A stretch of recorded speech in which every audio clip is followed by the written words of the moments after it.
El siguiente programa es para todos.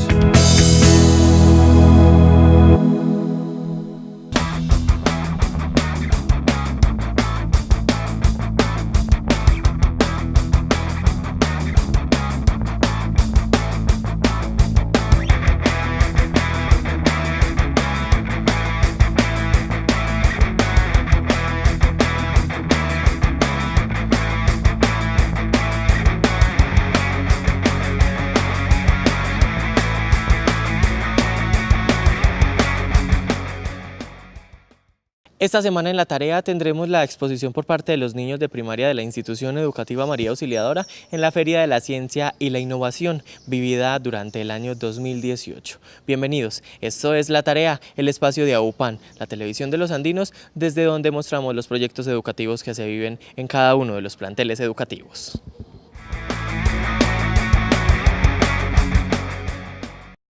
Buenos días, yo les voy a hablar sobre la contaminación.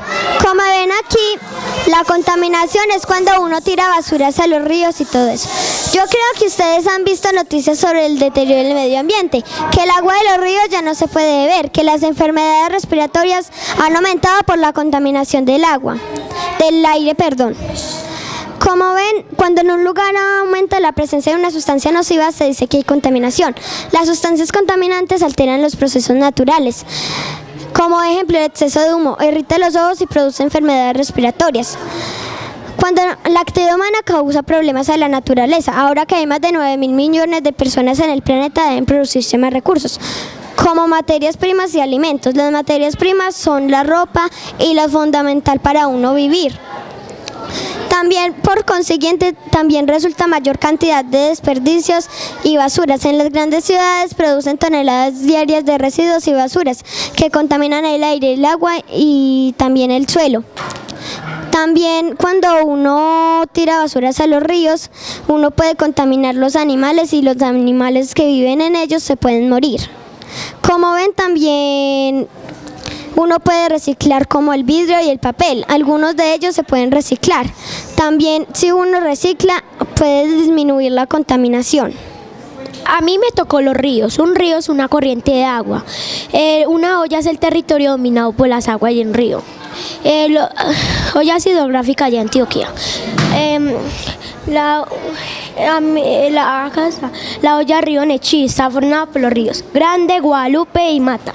La olla del río Atrato está formada por los ríos Arquía, Murrí y Río Sucio. La olla del río Magdalena está formada por los ríos La Miel, Cocorna y Naré. La olla del Cauca está formada por los ríos Arma, San Juan, río Tarazá y el río Man. A mí me tocó el síndrome de Minamata. En un pueblo japonés, Minamata, se instaló en 1907 una fábrica llamada Chizo.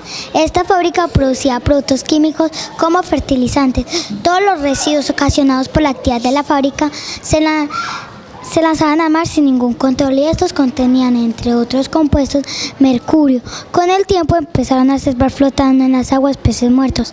Las aves perdieron el sentido de la orientación, al igual que los gatos, se caían muertos.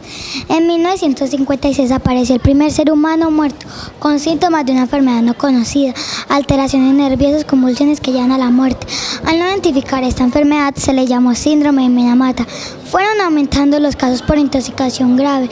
Los afectados, según las autoridades, pudieron ser no menos de 10.000 personas, con otros casos que fueron apareciendo en el futuro. Se verificaron muchos recién nacidos con malformaciones, deficiencias físicas y psíquicas que llevan a la muerte. A mí me tocó las partes de la planta y sus funciones. Las partes de la planta y sus funciones son: la raíz es la que sostiene toda la planta y por medio de ella se toman los minerales y el agua del suelo. El tallo es la parte de la planta que transporta el agua y las sales minerales desde la raíz hasta las hojas. El fruto muchas veces es dulce, jugoso, atractivo color y contiene las semillas. La flor es la parte de la planta que contiene el polen y con sus hermosos colores atrae a los insectos. Las plantas pueden ser alimenticias, ornamentales, medicinales e industriales. Las alimenticias son la zanahoria, la cebolla, la papa, la lechuga y el apio. Las ornamentales son la orquídea, el jazmín, la rosa, la margarita y el tulipán.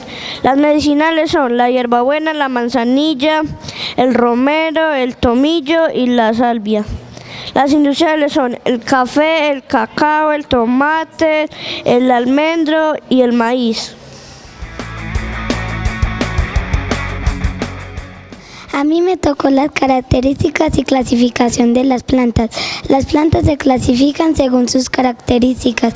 Hay plantas con flores y plantas sin flores, y también de diferentes formas y tamaños. Las formas y los tamaños de las plantas. Las plantas tienen diferentes formas y tamaños.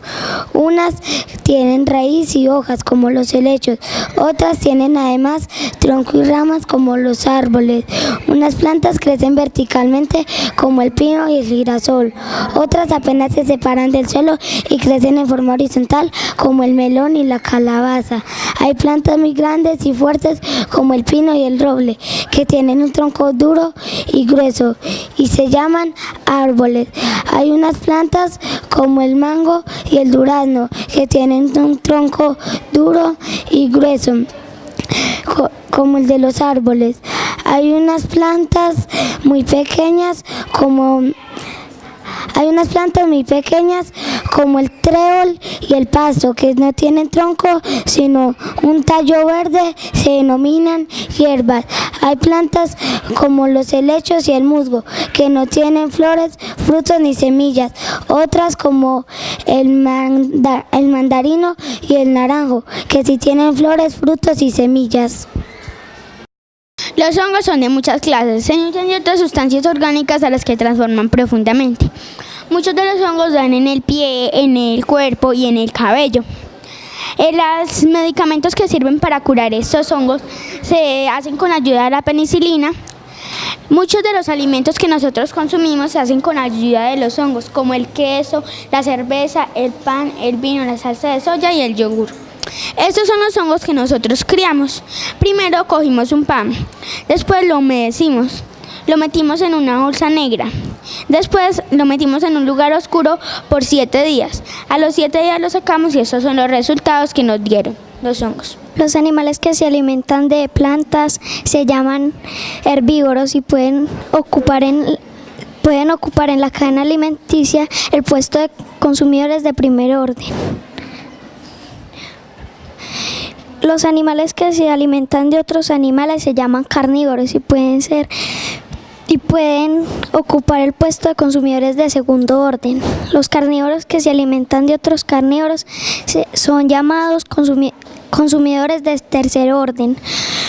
Los organismos que descomponen vegetales y otros animales muertos, devolviendo nuevamente al suelo las sustancias que lo conformaban, se llaman descomponedores y pueden ser hongos o bacterias. Los animales que se alimentan tanto de vegetales como de animales muertos se llaman omnívoros y pueden ocupar cualquier puesto en los descomponedores en la cadena alimentaria. Los recursos naturales son todos los elementos de la naturaleza que ella nos proporciona para que el ser humano pueda vivir. De ellos obtenemos lo que necesitamos para comer, vestir y tener un lugar donde vivir y satisfacer otras necesidades. Los recursos naturales son el agua, las plantas, el suelo, los minerales y los animales. Los recursos inagotables son los recursos que nunca se agotan, no importa cuántos los usemos, nunca se van a agotar. Como por ejemplo, las olas del mar, el viento y el sol. Los renovables son los que, si se emplean bien, se pueden regenerar en poco tiempo, como el suelo, el agua, la fauna y la flora. Los recursos energéticos son los recursos que producen energía, como por ejemplo los derivados del petróleo, el gas natural y el carbón. Los recursos no energéticos son los que no producen energía, como el níquel, el cobre, el cromo, el selino, el mercurio, el zinc, el arsénico, el latón, el aluminio, el hierro, el bronce, el acero y el metal galvanizado, las esmeraldas y el diamante. Los animales invertebrados. En la naturaleza existen muchas clases de animales invertebrados. Tenemos de tamaño pequeño, como la mosca, la hormiga o la luciérnaga, aunque hay algunos de tamaño grande como el pulpo. Algunos invertebrados tienen el cuerpo blando como los gusanos, otros tienen una concha como los caracoles y las ostras, y otros tienen un caparazón como los cangrejos y los cucarrones. Los animales invertebrados se clasifican en varios grupos. Unos de ellos son los artrópodos. Cubren su cuerpo con un caparazón. Los más comunes y conocidos son los insectos. Estos tienen 6 patas articuladas y su cuerpo está dividido en 3 partes: cabeza, tórax y abdomen. Se desplazan volando como las abejas, nadando como los escarabajos acuáticos o andando como las hormigas. Los moluscos tienen el cuerpo blando y muchos lo cubren con una concha. Se desplazan reptando como las babosas, nadando como el calamar. Algunos moluscos viven en la tierra y otros en el agua. Los equinodermos tienen numerosas púas y placas que forman un caparazón. Son equinodermos los erizos de mar y las estrellas de mar. Los animales vertebrados. Los animales vertebrados son los que tienen huesos o esqueleto interno. En esos están como los peces. Los peces viven en el agua, tienen aletas, su cuerpo está cubierto por escamas y se reproducen por medio de huevos. Las aves, gran parte de ellas tienen capacidad para volar. Su cuerpo está cubierto por plumas y se reproducen por medio de huevos. Los anfibios, la primera parte de su vida la viven en el agua, después la viven en la tierra. Su cuerpo es húmedo y rugoso y se reproducen por medio de huevos. Los mamíferos, su cuerpo está cubierto total o parcialmente por pelo. Las crías se forman en el vientre de la madre que los amamanta cuando son pequeños. Los reptiles, su cuerpo está cubierto generalmente por escamas, se reproducen por medio de huevos y la mayoría se traslada de un lugar a otro arrastrándose. Los estudiantes tuvieron la posibilidad de exponer los trabajos de aula que trabajaron precisamente con los docentes durante todo el año. Aquí se habló de los animales vertebrados e invertebrados y también de las plantas. Hola, yo voy a hablar del relieve terrestre. Un nevado. Un nevado es una montaña que en su cima presenta mucha nieve. Una llanura es un territorio plano. Un pico es una montaña que en ninguna parte de ella presenta vegetación. Un desierto es un territorio que tiene mucha arena, es pobre de vegetación y de animales. Una cordillera es un conjunto de montañas o una cadena de montañas. Un volcán es una montaña que en su cima tiene un cráter que arroja fuego, gases, cenizas y materiales fundidos. Una montaña es una elevación de tierra y un valle es un territorio plano que está rodeado de montañas. A mí me tocó las características y clasificación de los animales. En la naturaleza existen muchos animales y aunque todos pertenecen al mismo reino, tienen varias características que los diferencian entre sí, como la forma, el tamaño, el tipo de alimentación, la forma de desplazarse, etc. Unos son acuáticos, otros terrestres, unos tienen esqueleto y otros no. Formas y tamaños de los animales. Existen más de 1 millón de animales diferentes, con formas y tamaños muy variados. Unos son redondeados como los erizos de mar, otros son alargados como la serpiente y los lagartos. Unos no tienen patas como el caracol y la lombriz de tierra, otros tienen muchas patas como el ciempiés.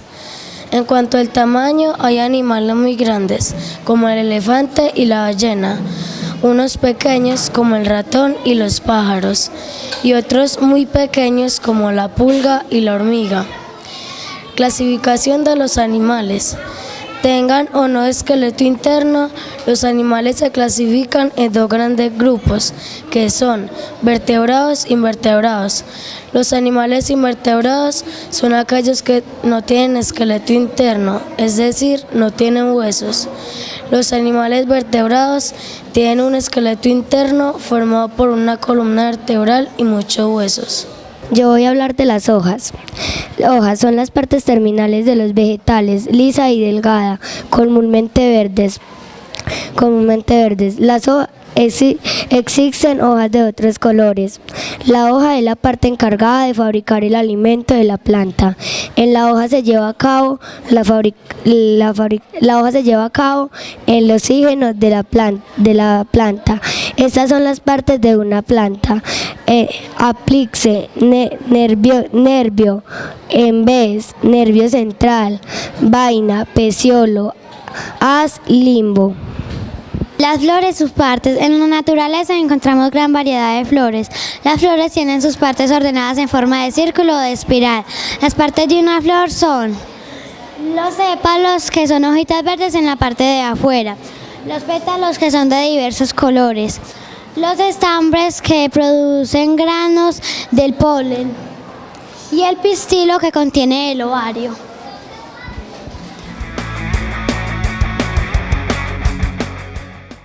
Conocer sobre los dinosaurios para estos pequeños fue una total aventura. Saber hace cuánto existieron, qué tipo de dinosaurios existían, con qué se alimentaban, fueron algunas de las generalidades que estos niños expusieron durante esta jornada. ¿Cómo nacían los dinosaurios?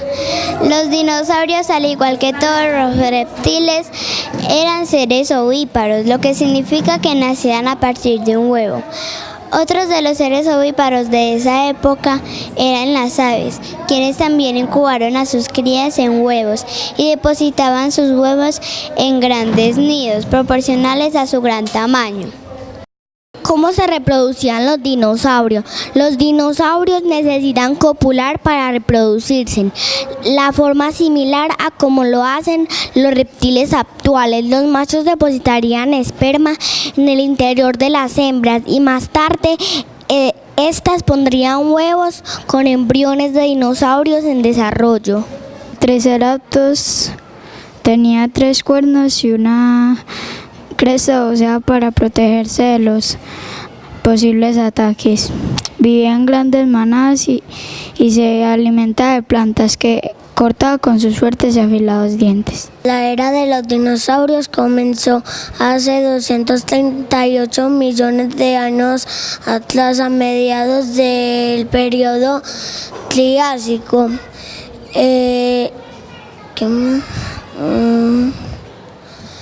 Lo que se reconoce de los dinosaurios es gracias a sus fósiles, que fueron encontrados, hallados en todos los continentes.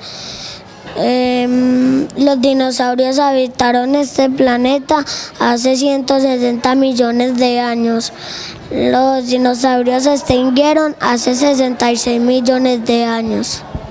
¿Cuántos años vivieron los dinosaurios en la Tierra?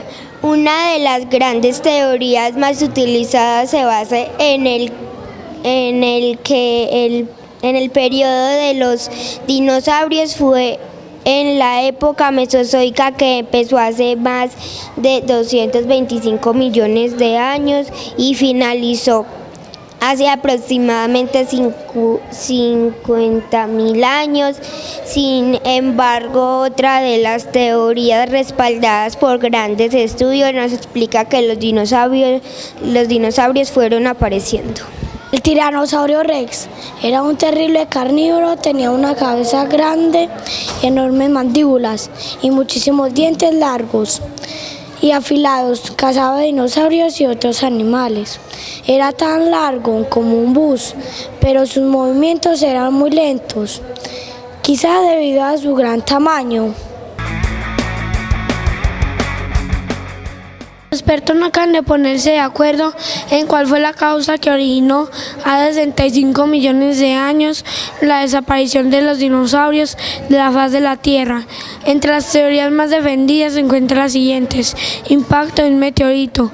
Esa teoría, que es una de las más aceptadas, se basa en el descubrimiento de una roca con iridio, cuya antigüedad es de unos 65 millones de años. El hecho es que el iridio sea un elemento que suele encontrarse en los meteoritos.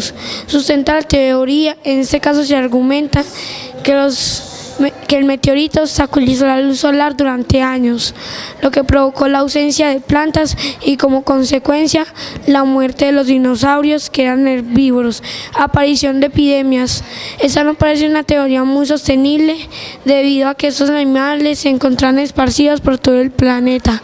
Cambios climáticos. Por el mismo motivo que el anterior, tampoco parece muy creíble, ya que es difícil de creer que no queda ninguna zona donde estos animales pudieran vivir. Aparición de nuevas plantas, algunas de las cuales pudieran resultar venenosas para estos animales. Superpoblación de los dinosaurios herbívoros. Cuya consecuencia fue la destrucción de la vegetación y por lo tanto la falta de alimento. Depredación.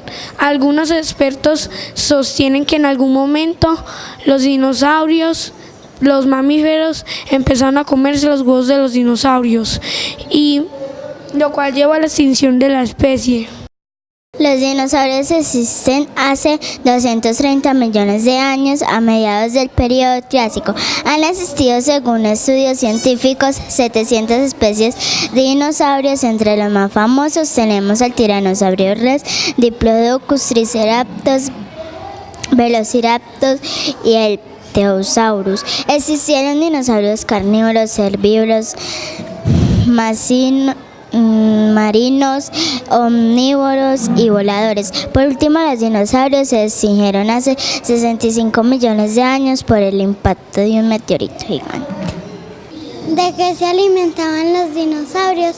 Existían dinosaurios predadores que se alimentaban de animales que cazaban, ya sean mamíferos, otros reptiles, aves, sapos y hasta incluso insectos. Estos dinosaurios tenían la cabeza grande y corta, un cuello poderoso y dientes afilados que les permitían arrancar los trozos de carne de sus presas. ¿Qué es un dinosaurio? Es un reptil que se desplazaba caminando sobre tierra firme. Tenía sólidas patas perfectamente verticales a su cuerpo. Algunos dinosaurios eran pequeños como un pavo y otros grandes como una ballena. Los demás reptiles que vivieron en la misma época, que se desplazaban por aire o por agua, no son dinosaurios. Como pudieron observar, la capacidad de retentiva y el conocimiento que tienen estos pequeños sobre los animales y las plantas es demasiado grande. De esta manera llegamos al final de la tarea. Nos vemos la próxima semana con más proyectos educativos vividos en el municipio de Andes.